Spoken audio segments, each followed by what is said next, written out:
जो लड़की होती है वो उस अंकल से पूछती है कि इसकी कहानी सुनाओ।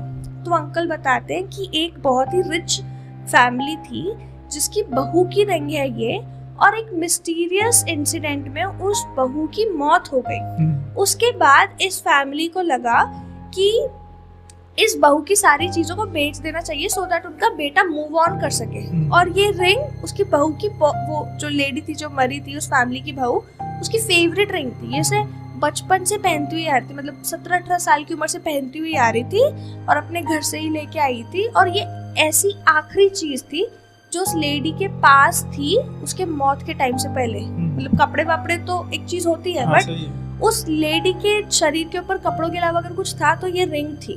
और आसपास भी, मतलब मान लो अगर उसको कुछ खास था तो, क्योंकि इस रिंग की इतनी ज्यादा मेमोरी थी उस लेडी से रिलेटेड, इसलिए उसके घर वालों ने वो रिंग बेच दी। और वो बहुत, जो लड़की होती है वो उस अंकल से पूछती है कि इसकी कहानी सुनाओ। तो अंकल बताते हैं कि एक बहुत ही रिच फैमिली थी जिसकी बहू की रिंग है ये, और एक मिस्टीरियस इंसिडेंट में उस बहू की मौत हो गई।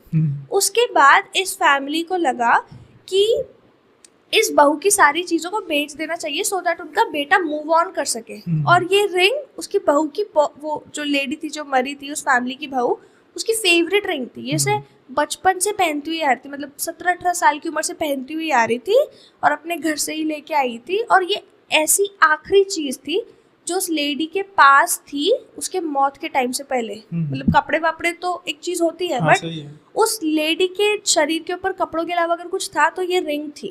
और आसपास भी, मतलब मान लो अगर उसको कुछ खास था तो, क्योंकि इस रिंग की इतनी ज्यादा मेमोरी थी उस लेडी से रिलेटेड, इसलिए उसके घर वालों ने वो रिंग बेच दी।